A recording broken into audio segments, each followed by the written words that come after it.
Welcome to Storytime with the Rubus. We are gathered here with the night goblins, with the good goblins. Wait, are you a goblin? I am one of the goblins. No, you're Mitchell. I am, but I am also a goblin. You are a goblin? I mean, at all times, I'm on goblin time. When is goblin time? Now and forever. Have you not been listening, Daniel? No, I guess not. Yeah, it's always time for a little bit of gooning, which is goblin applied. Well, be you human or goblin, I'm happy to have you here. You over here at our house for a couple of nights because we're headed to Nashville to go see Rufus Du Sol with Brooklyn for her birthday tomorrow. Nash Vegas. Why do we keep calling it Nash Vegas? Because it is nothing it'll like bankrupt you. Vegas. Well, you bring okay. your dreams, you spend them, they'll give you nothing back. It's the house always wins. Do you think they hate us in Nashville when us outsiders call it Nash Vegas? Yes. Yeah. Because I'll be honest, guys. Yes. I get real tired of ATL ho chants when we do them, and when people who don't even live here do them. Oh. Is it like a you don't live here kind of thing? You don't even go here. Yeah. No. It's not even like that. It's just I feel like Atlanteans or AT-aliens do it too much, and then when a tourist does it, man, I don't know. No, wait. Can I get away with calling it AT-aliens because that was an outcast thing? Yeah. Okay. So us outsiders from outside of the Peach State can get away with that. I am not the gatekeeper of culture around there. I gatekeep my own little existence, but I am not the zeitgeist of what goes down there. Trust me, there's way more sports jerseys involved. No, I had to put one on you the other day when we went to a Braves game. I wore it. And you were just like, okay, I guess I can cosplay as this for today. Is this a good guy? Yeah. Is this a good player? I want good stats. Can I get one with good stats? Yeah, I lent you a Ronald Acuna jersey, so yeah, I think you were doing pretty well. Good. How have you been otherwise? I've been existing. The world's thawed, so I've been working a lot. Yeah. Doing a lot of festivals. Starting to get traveling time.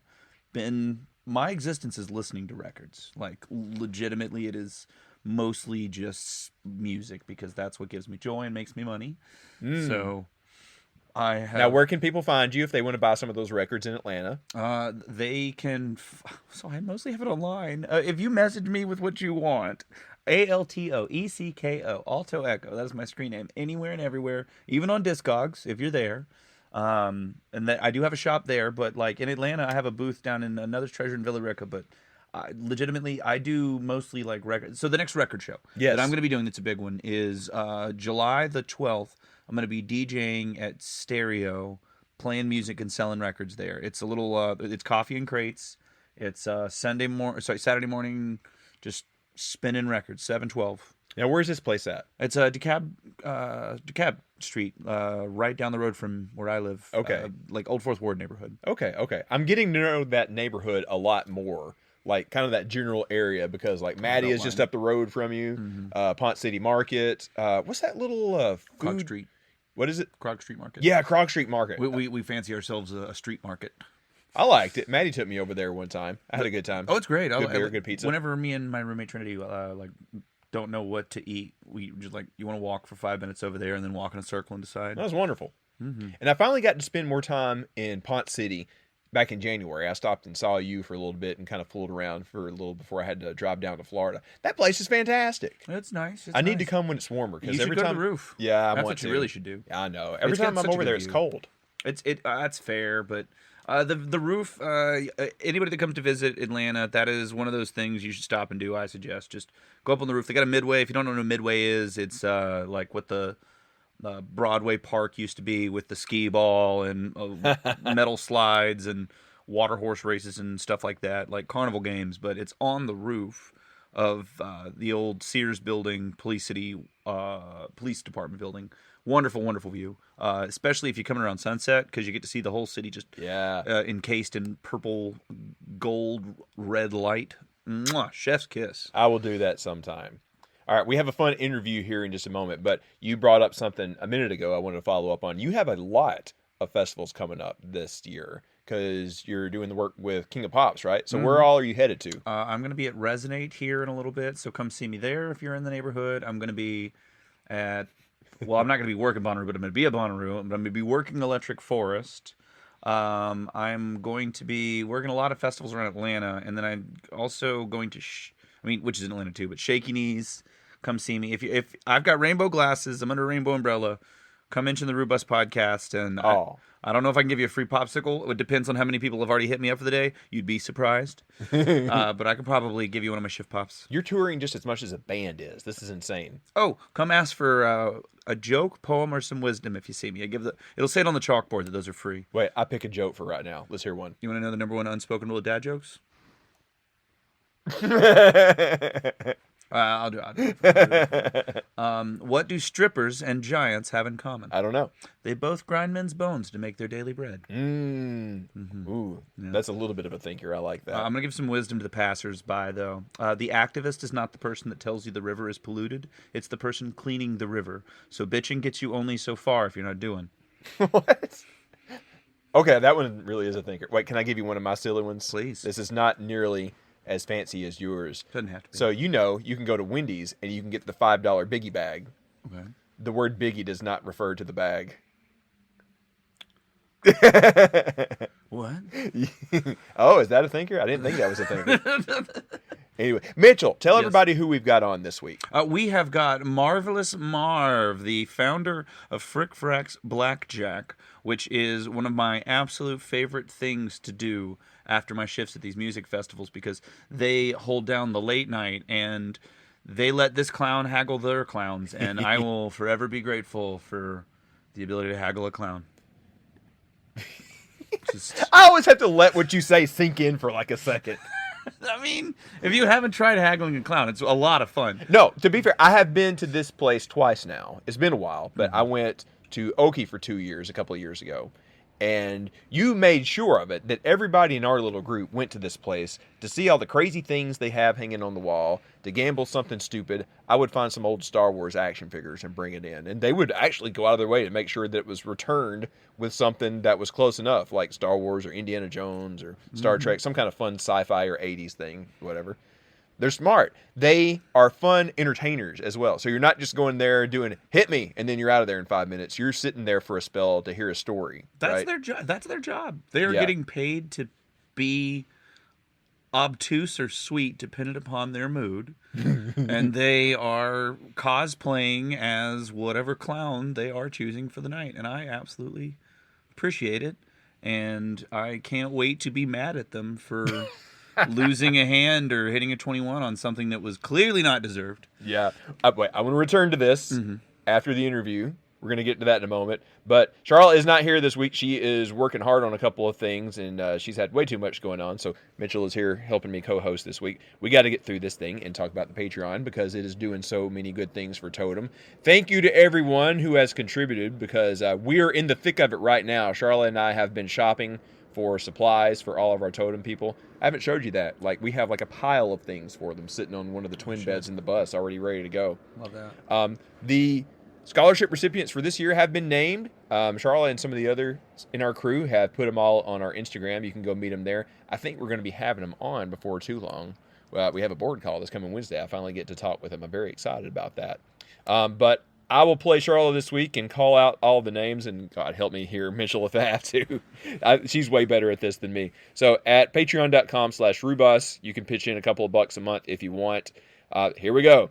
Flossie and Benji, John, Lexi, Isaac, Danny, Lisa, Buttercrew Nick, Delaney. Hey, I'm going to see her before too long. Molly, John with the Texas Roo Crew, Brady, I Am Rave Dad, Taylor, Courtney, Casey with the Texas Roo Crew. I wonder what town they're in. I probably have been told that before. Christy, Charmel, Jums, David and Aurora, String Bean, Zach and Jeremy, Amber, Andrea, Moo by the way, JB, Sam, Austin, James, Hygiene Queen, see, I'm slurring my words, Chris, Dan, Ernst, Harris, Keith, Casey, Andrew, Amanda, Nick, Maddie, McFerg, Andrew, Kent, Randy, Bosco, Eric and Ben, Evan. Hey, he was on the What podcast this week. You should go listen to him guest host. Jay, Chloe, and Sean. Did I do it? If anybody had their names misenunciated, I need you to send a strongly worded email to Daniel so he knows better. Do you remember those old commercials from the 90s where there was like this really fast-talking guy who was like, Matchbox race cars? No. You remember that? I do. Yeah, I feel like I was doing that a little bit. I love the old auctioneers. Yes. All right, we're going to talk more about this when we come back. But for right now, we got to go talk to Marv from Frack. Yeah. Guys, I am thrilled to have on a new friend that I have probably come across a couple of times, but I'm finally getting to spend some time with tonight. And first of all, I'm here on the back porch with Mitchell tonight. Hello. He has introduced me to our new friend Marv, who works with Frack. How's it going tonight, dude? It's going pretty good. It's going pretty good. I'm in New York currently. I'm at the end of a sublet that I was spent the month of April into May, obviously, here in New York. And planning after the summer tour to be moving to Brooklyn. But it's been a relocation. I had been living the past 3 years in Los Angeles in Creatington was the spot that I was in before. It's an old if you've ever heard of the Fungineers, it was a warehouse that they had in LA for a number of years, and I lived there with Molly Balloons and Anthony Greens and Kirian, who runs the Fungineers, and they had a very interesting, eclectic warehouse. It was kind of like it was like a cartoon street, was all the like rooms that were built into it, and was there until that closed down, and then spent the winter traveling. I was here for a bit, was in Thailand, then went down to Loveburn in Florida, then Mardi Gras, South by Southwest, and then I staged some stuff in California, and then flew here, and I'm about to fly to Vegas on Friday to start building for Electric Daisy Carnival. You said a lot of things Yeah, that I really appreciate, but living on a Toon Street is definitely the thing that the most jealousy in my heart, I will say. There was so much in No, all that to unpack. I didn't think Yeah. that was something I needed Yeah. in my life, but if I can I get residency on a Toon Street sometime. Yeah, no, I kind of have a habit of just word vomiting my life at people, and just kind of to the point where I can get their eyes to roll a little bit. That's kind of it's kind of I like to explain sometimes the logistic traveling that I go through, just to be like, have someone be like, what? That's how Yeah. you live? Well, no, I feel like that's a good introduction to what you guys do because Brick Frack, you guys are literally all over the place. So could you Mhm. give us some examples of like some of the places that you took the show to last year? Yeah. Well, we have gear kind of all over the country now. We've been touring at music festivals since I came up with it in 2017, but we have expanded what we've been doing to kind of trailers that look like caravans, to tent setups, and then we also have now in about 10 different cities we have small different little mini chapters that do events. Like I was setting up today for an event we're doing in Brooklyn tomorrow evening, and then we have people in, I think it's 10 or 11 different cities now doing smaller gigs, or just kind of, some of them are more routine, or like, you know. And then for our festivals, we're about to go into a stretch, which we've done for the past couple of years, where Bonnaroo being a new one of it, but it's, I think in a matter of 2.5 months, we're doing 10, 11 festivals in different parts of the country. So it's, a lot of it ends up being staging gear or driving it, leaving it in a place, flying somewhere else, leaving that gear for somebody else to pick up to go set up at a different event. One event's being set up by a different crew while we're doing a back to back of Bonnaroo into Electric Forest, but the 2 weeks before that, I'm doing an event, and we have another crew doing two different other events. Going, so I'm flying in hot into Bonnaroo, and then leaving immediately afterwards and driving to Michigan. I'll be So, harassing you in both states. So oh yeah, it's fun. The June is a kind of nonstop type of thing. You kind of push through to Fourth of July, and then you have I usually end up in we do a large thing. We're doing a large thing for Oregon Country Fair in July, and yeah, it is you could call it a grind. I like to think of it more of just a nonstop just go period, and then you can have periods like I just had this month where I was, wouldn't say relaxing in New York City, but definitely doing a little bit more of being in one place at one time, which I like at um times. so I would like to take a swing at describing Frick Frack to those that are not familiar with the idea. Yeah, sure. First example, it is a casino run by clowns where your money's no good, and the better the story behind your treasure, the better the match behind your bet. No, I didn't necessarily know about that part. I don't know if that's true. I was my Well, yeah, I mean, it really is. I mean, that is true in a way. It's a blackjack game for anything but money.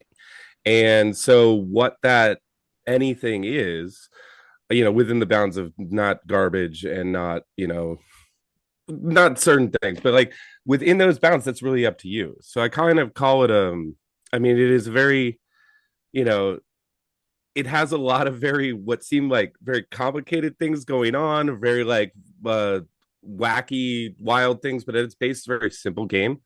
And that simple kind of, I call it a sandbox structure. We have very few but very firm rules, and then inside of that it leads to open creativity. So blackjack, no money, you can do anything else.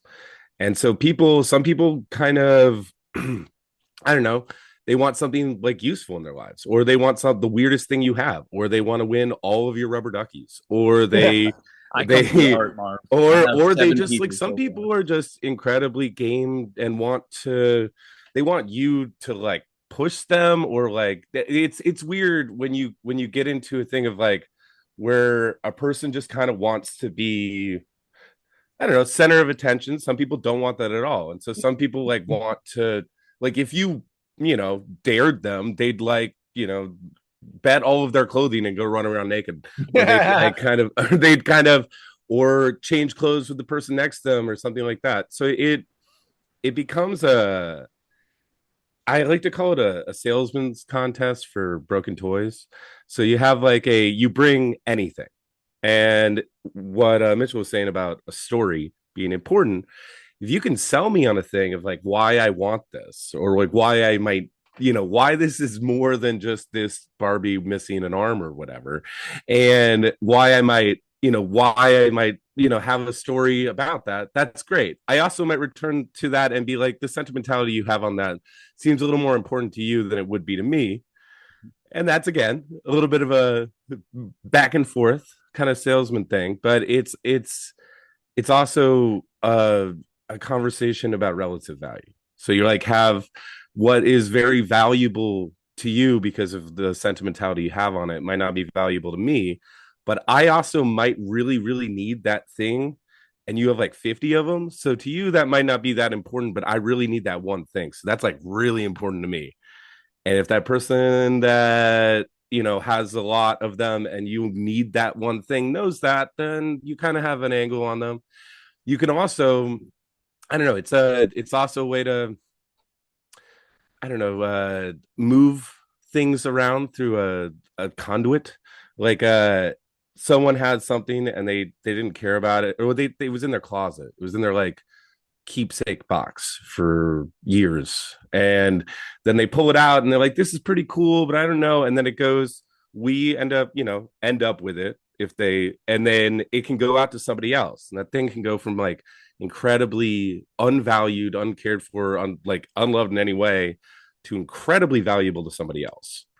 And so that thing can go what I call a metaphysical recycling. You just like take this unwanted, it's the same kind of thing where you find something really cool in a thrift store and you got it for like whatever amount, but instead of having it to be sought out, these things can just kind of like it puts a different kind of spin on some of the like uniqueness of an item being incredibly valuable over what you can sell this thing for.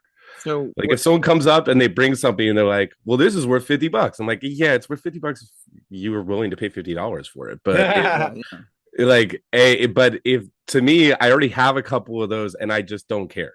So values in the eye of the behagler.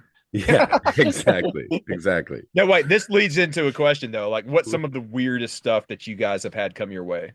Well, I mean, again, that's like kind of relative, but we do really love we always keep like kind of like a bone kind of things that are we've gotten like taxidermy things, we've gotten wet specimens.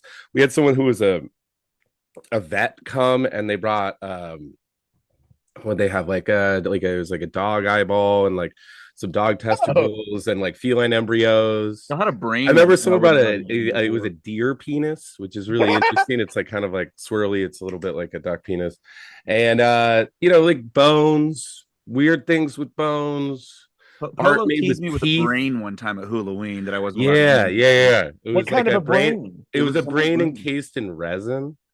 So like human or like animal specimens are pretty cool.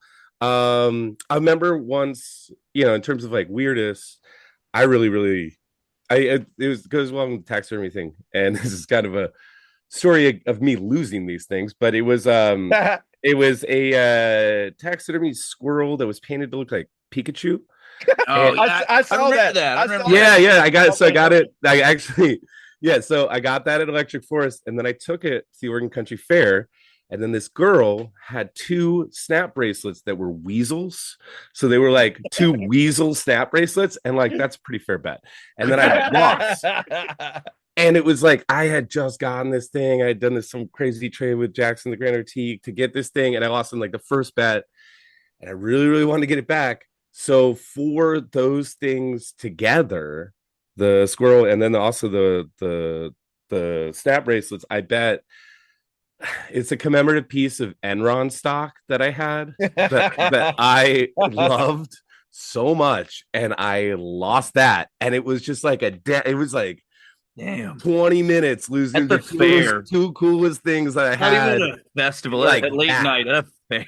Yeah, that was not a good moment for me. But that's just kind of what it is. And like sometimes, you lose. What I always tell people, and like the loss of that can be like really, annoying and shitty. But what I always tell people is never gamble with someone you love. Like if you absolutely love that thing, don't gamble with it in a game of chance. But if you separate all those things out and you're able to make that separation, like I own a million things, but the stuff that like I love could like fit in most of it's closed, but like it's like fit in a handful of bins, like fit in a car kind of thing. Yeah. Whereas I own storage units and trailers full of stuff. Everything else is in the game. And so as long as it's like an equal bet, you might lose it, might go away, might come back. And then it like teaches a good amount of attachment. Like it did, like it teaches a good lesson on attachment and how to not get caught up on, because I've had some things that I loved and like I really didn't want to bet because nothing was ever good enough, and the second I bet it I lost it. And I have other things that I have bet I can't lose it, like I've bet it 100 times and it's cool, and then I just it's still with me. There's a So it's broken one of DVD those, player. sometimes you get those like kind of karmic things where it's just kind of like, yeah, you weren't supposed to have that anymore. So I would suggest for people listening in, if you go to an estate sale or a local thrift Yeah. store and something that you at the end of your high school career, beginning of college, would have Yeah, coveted the fuck out of, good bet. yeah. It's still got what currency behind it. Yeah. I mean, like sometimes it's like things you wouldn't even really think about. Like I've geeked out over someone bringing in. I mean, like I remember the one of these events we did New Year's or like before, we were like me and some dealers, we were just looking through. Someone had brought like a 19 early 1960s high school yearbook, and like that thing was fascinating, like super doesn't mean anything to anybody there. It's not valuable in any kind of way. It's like almost, it's like not even a resellable. I don't even know why that was in a thrift store, to be Well, it's perfectly a fun honest. time capsule to see everybody's Yeah. like hair and It's a lot of clothes and Buffon. everything. Yeah. It's fascinating. And then also it's like it has people's like they they wrote stuff. There was like a thing that had in the back, it was like cute boys and like had them written down on that. It was it was really interesting. And so you get like, yeah, you can find things that are there. What I love and what what this game kind of inspires is turning thrifting from like, what do I looking at a thrift store and a estate sale or like flea market and be like, what do I need in my life, and instead look at it as like, what's the weirdest thing here. Yeah. And it turns into like a treasure hunt. And then when you can look at a thing and you're like, why did someone make this? Like, why does this exist? Or like, this is ridiculous that it exists. That's your perfect thing. And I don't know what that is, but it's kind of like that that line on like definition of pornography. Like I don't know what it is until like I'll know it when I see it. That's like what makes a good piece of Frick. Like you just like it's just like weird enough and odd enough and unique enough is really what you're going for. I'm coming to gamble with you. I'm saving it for Electric Forest, but I have a condom mold Oh God. from a. Oh wow! It's Like ribbed for her making pleasure. interesting. Yeah. It's for Huh. making, and I've been How I did got you get this? I got Yeah. theft of love, and that's the most I'll say. But I got a extra wide load and rib for her pleasure, Oh wow. Okay. and I'm gonna come gamble one with you. You're gonna what? Okay. I'm gonna go gamble. Yeah. I I like that. Yeah, That's no, interesting. I always try and find like I remember the last thing that I lost to y'all that I was really sad about. Your mustache. I wasn't sad about that. Yeah, I'll grow back. It'll come back. No, I gambled My Two Homes, a children's game of divorce. Yeah. Yeah, I remember that. It was like about it was about teaching a kid about divorce. It's actually a good game, like psychologists. Oh yeah. Yeah. It goes for good money, but the cover's so great because it's just this little girl frowning into a dollhouse. Yeah. I remember winning we played it a bunch. It's a really complicated game, but it was like Therapy the game. And, and that's like really, like some game that like hasn't been it's like from the 70s and they're like, why did they make this thing? But yeah, that game I remember it reminded me of God, I forget what the title is but I found it in a thrift store in Modesto for like $1 and it's like my dad's friend Steve or something like that. I know that game. I've heard No, of it it. wasn't a game. It was a game. It was a book, and it was like about teaching your very young child about your dad's new friend Steve, who now is a part of your dad's life. And Steve, I swear to God, was the cartoon of him was modeled, um, like just. Oh my God, I'm You spacing. say Mr. Slave. No, I'm like, that's why I'm killing Freddie Mercury. It looked exactly like Freddie Mercury. It like later Freddie Mercury with the mustache and like the Like, and, I mean, that's like, Mr. and like a Slave, wife though. beater. That's Live pretty much Mr. Slave. Live baby. Yeah, it kind of pretty With much like is. the stonewashed jeans and the tight white tank top. Yes, exactly. And that's your dad's new friend Steve. Man, who's your dad the- got an upgrade over mom. Yeah. Oh, no, I'll take Freddie over mom. Yeah. Yeah. Steve's way better than my mom. Yeah, and that thing is it's just like fantastic because that's like not anything that anyone, it's like when you were talking about something that's like, well, that's not like worth.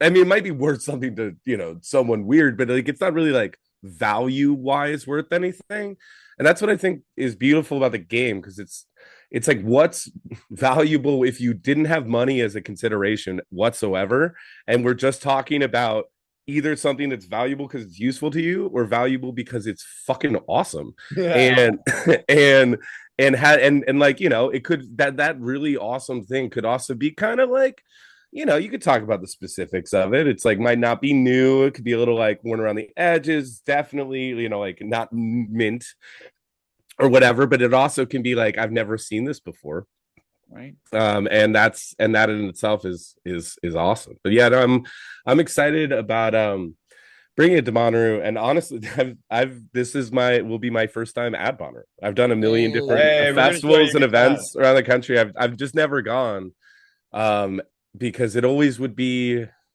I don't know. We used to always do Sonic Bloom, and it would always kind of like be right before Forest.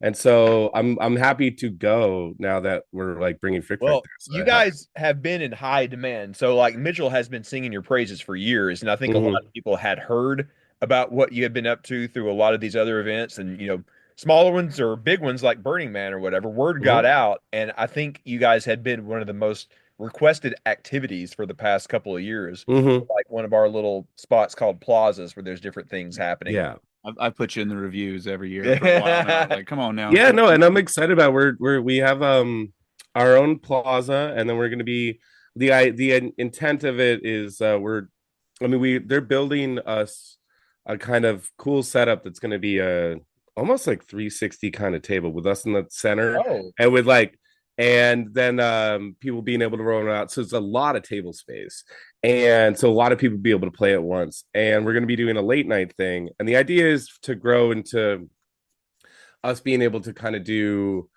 an even bigger thing in the coming years. So that's kind of the goal for it.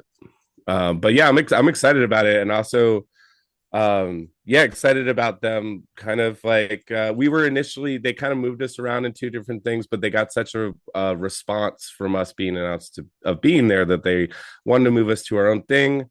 And I'm excited about that. Especially excited with no advanced knowledge of the site at all. So I'm gonna just have to like play it by ear while I'm there. Well, But it's pretty enormous since you're familiar with it. I mean, I yeah, guess Oki is a fair comparison, but I would guess that the grounds are 3 times as big as Oki. yeah, Is that fair? yeah. No, Yeah. that is what I've heard is that it's a sprawling.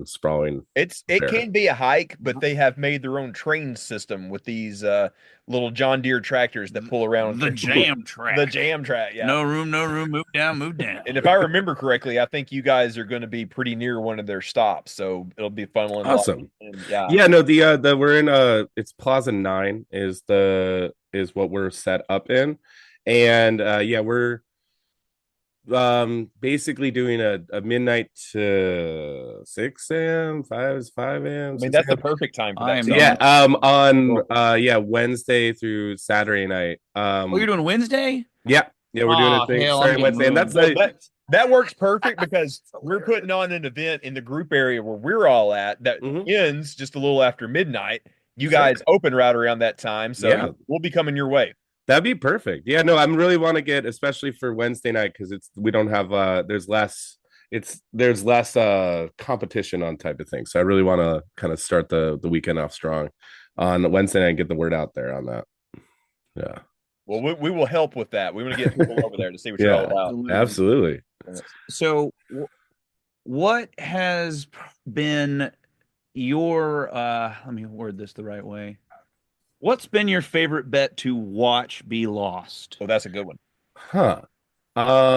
Well, I think I mean, there's a number of different answers on this, but one of my favorite, and this is years ago, we were at Lucidity Festival, and this was like this is 2019. Me and Cash, who helped really get Frack rolling, and me and him toured, just me and him, in 2018 pretty much across the country. 2019 we were doing Lucidity Festival in California, which we used to do every year, and was an amazing festival, and it just doesn't happen anymore. But we had right before that been in Florida, and we had seen his mother, and she had all of his like keepsake things, and she was like kind of going through it to show, I don't know, just kind of like show him, like, and she had all of his baby teeth in a little jar. And so she gave them to him. Because she was like, do you want any of this keepsake stuff? And he's like, I want the baby teeth. And so he took the baby teeth with us. And we go to Lucidity, and it is first, second night. I think it was the second night. And like things are rolling. And I'm on one side of the table with somebody else, and he's on the other side with Jaron. And there's just like a point where there's like hooting and hollering or whatever. And he has bet and lost the entire jar of all of his baby teeth. And there is like a point where like I like went over there, and he's running around the side of the trailer because he actually had to go to the bathroom. So he's like running away. And then like he just turns to me, he's like, get my baby teeth back, and like just like kind of like yelling them at me. But yeah, no, that and then a few, it is weird how many different times I have either won or seen lost an entire jar of teeth. And it has prompted a saying that I really like to say that I think applies across the board to a lot of things in life. That is, never bet all of your teeth at once. Phoenix had a quote that I overheard one time.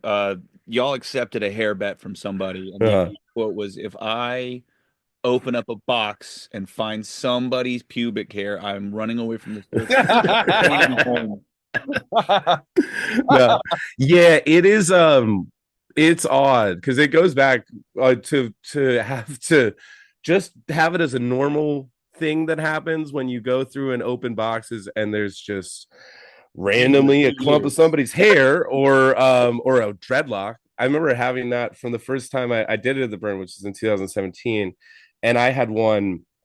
It was actually like during the week I had taken out a cart and we had won somebody's dreadlock out of their hair, and we had that. And so when I did a stat, like because at the time I was camping at Recycle Camp, and so we did a whiskey bacon party. It was mostly DPW on the Tuesday, Tuesday after the burn, and and people were like, "What's the weirdest thing you won?" And I was like, "A dreadlock." And I had like multiple people be like, "That's no big deal. I'll bet a dreadlock." I'm like, "Sure, absolutely, please do that."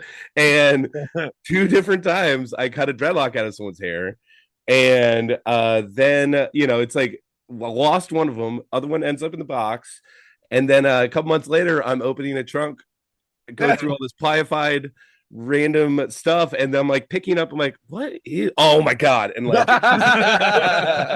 But yeah, that sometimes sneaks up on you, especially when you have a lot of disorganized, I don't know, like pleasure toys in with some other random things, and you just like reach into it, and you're like, "Why is this sticky? Oh God!"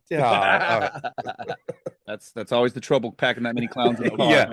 Yeah. It is. It has to be somewhat of a. It's the most. It doesn't. It seems like. I mean, it's a very when it's happening, most fun job ever.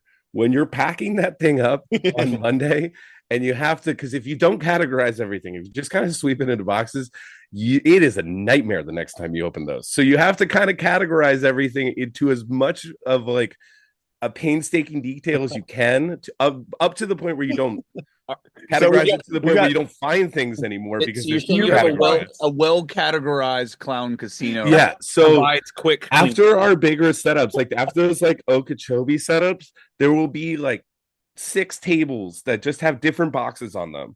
That because you're going through what ends up being just like this swath of like all this randomness just on like that had been underneath our shelves or on the shelves or on the table at the end of the last night, and then you're just trying to like so you're like, oh wait, like, and then you need to like separate it into like, well, we need to have like 2 sticker boxes, 2 patches boxes, 2 button boxes, 2 bone boxes, 2 like our toy, the art one and the art one, medium toys, tiny things.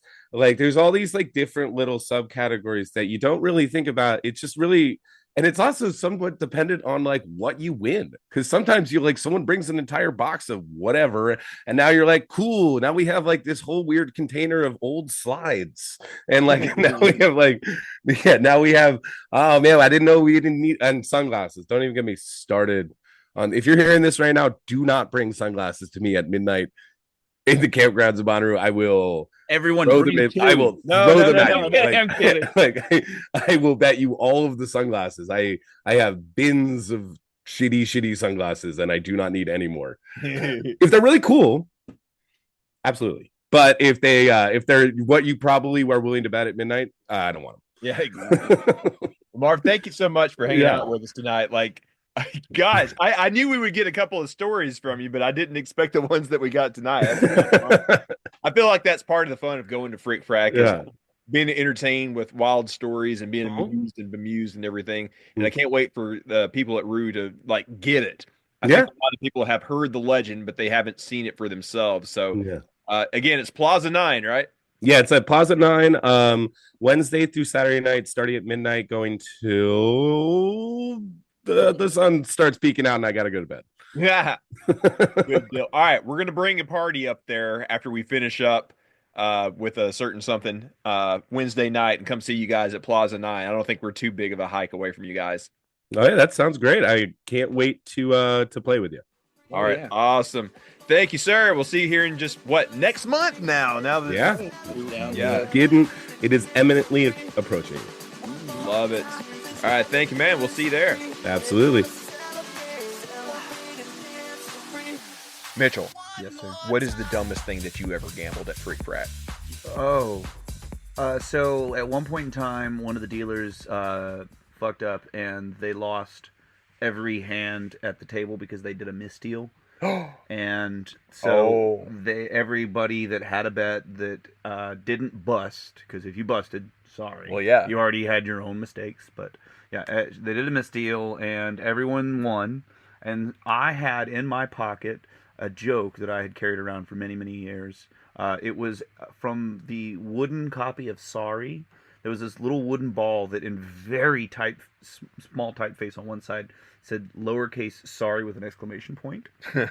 And what I did was I gambled that sorry to the dealer for messing up the deal and having to deal with all I that. got you. Like, Yeah, and yeah. I was like, here, I bet my apologies for you. Anything you match me will do. I just want you to have my apologies. But it was a little ball, Yeah. so it didn't sit still the entire time. And so I taught everybody at my end of the table that it started to roll away because they tilted something somewhere. We all chanted, sorry, sorry, sorry, sorry, as the ball rolled away and pointed at it. And eventually they locked it down. But that was definitely the dumbest thing that I lost there. This is like what I'm trying to get across to people, because like I want people at Rue who have never seen this to understand that it's not just a matter of coming up, gambling your thing, and making your way.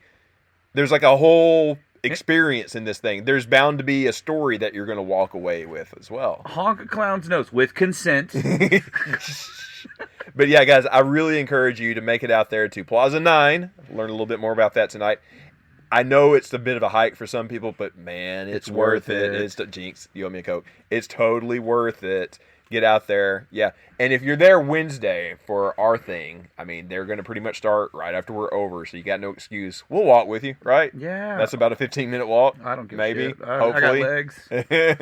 I know, but Wednesday, you got to save them, man. It's a long week. Hey, y'all, it is a marathon, not a sprint. As so we've you heard. do want to conserve yourself, but also you're on vacation, and you should go for a walk the week before you go on vacation so you can vacation better. Just throwing it out there, y'all. How's your walking going? My walking is up to 11 miles a week. That's not bad. Not bad at all. I'm keeping it up. You got to get those numbers up. I got those are rookie numbers. Those are rookie numbers. I know. They correspond to my shifts, but I know I can walk more. I should walk more. We should walk more. We should walk more. Not you or me. We should walk more. Yes. I mean, we're collective proper. a little bit more than a month away now. So, yeah, now is the time. Absolutely. I mean, it's getting warmer 5K outside. Saturday. Come on, y'all. Come join me. You are crazy for doing this I don't because care. you don't go to bed. You go right to the 5K. We've talked about this so many times. I don't know how you do it. Well, you've seen me do it. I've seen you do it a number of times. Well, that's it. There's no rabbit in any hat anywhere. It's just energy and Seeing combustion. you doing it and understand how you're doing it are two different things. Well, see, Bud Light. This explains much, actually. It does. Yeah, Yeah. you just drink enough. But no, I've told You this get story wings. before. I wake up, like, it was a late night for me, but I wake up, the 5K has already started. I'm like, oh, I missed it. I love going out there with like a super soaker and just trolling everybody. I've done it a couple times, but I've learned my lesson. Now I just love to go mess with everybody that's doing it. And I missed it. I'm like, oh, man. I come back around when everybody's like, finished it, because the finish line is over there on that main road. So they're coming over here. I'm like, hey, how'd it go? Good job, whatever. You roll in over there, and you're just like, oh, I just need to lay down for a minute. You like slept a good solid 2 hours. That was it for the day. Mm-hmm. You wake up, and it was like somebody had given you a 6-pack of Red Bull. You're ready to go. Absolutely. How do you do it? I How do you do it? Besides the obvious. vitamins and supplements, choline and inositol, dandelion root to clean out your river. There's a whole bunch of other little things you can do for yourself, like legit. Thank you, doctor. Don't thank me. Thank science. Science. And don't trust nootropics, y'all. If a socialized nation doesn't prescribe it for their citizens, it's bunk. They've got a dual mandate to keep costs down and citizens alive, and you should trust them. Yet again, I've got to let that one sink in. I mean, I just like if Canada tells their people to take things and they have a similar lifestyle to you, trust them. I mean, seriously, like you can go look up your body type and see what kind of supplements. It's not like I don't nations know. have done the homework for this. I just do like the grown-up version of Flintstones vitamins, and I feel like I'm okay. Get the sugar-free ones. Those are I best. do. There I you do. go. There's a big Done. thing from Costco sitting in the corner cabinet over there. Lecture's done. You've done most of the work. That choline and inositol I mentioned's in there. Oh, really? Really, Okay. All right. yeah. We'll check that out here in a minute. I believe you. Mitchell, thank you for being on with me and helping me out this week. Of course, I always a appreciate pleasure. you so much. Do you know, like, next week is like our 200th? Me and Charlotte's got some crazy stuff planned. Holy shit! Yeah, we've been doing this 200? almost 5 years. It's crazy. That's a lot of episodes. Yeah, actually, it's like 220 really, because we've had like little bonus episodes and stuff. Don't say that. Don't say You that. ruined No, it. Charlotte said that last week. God. She already ruined it. Oh no! Cat's out of the. You know what? No one said that. Look into the microphone. That was a little MIB flash. It registers in your amygdala. Next one's 200. It is, and we got some is. fun stuff. I think it's going to be like a supersized episode because, like, we're talking with Supergroup. We talked with them last week, and we've had that in the can already. Charlotte's got a thing coming up with a couple other people, and we have a panel coming up. I might get you back on if you're not busy. I will make time. But that is coming up next week. We'll have our grand 200th. The timing was just very good because we're just a month away from Rue. So we've been doing pretty cool lately. We had Peter from Goose. We had the guys that put on Rue. And you followed that up. You're in the band now. You're in Goose now. Marv's the real showstopper here. Yeah. Oh yeah, no, Marv's. Shout out to Marv making one of my favorite things though, like legit. I can see why he does Frack all night because I think he would have talked all night if we let him. I say that lovingly. Let him. Yeah. All right. Again, thank you, Mitchell, and everybody. Yeah, we'll be back with the big 200th next week. A lot of fun stuff. It's probably going to be like a 2-hour episode because we got so much crammed into it. That's some time. Well, I mean, I keep 200, hearing 2 hours. people listen on their commute and everything. It'll be a fun time. So, yeah, plot out your 5K runs or your big commute because it's going to be a big one next week. That's what she said. I know. Yeah, Toodaloo, y'all. See you.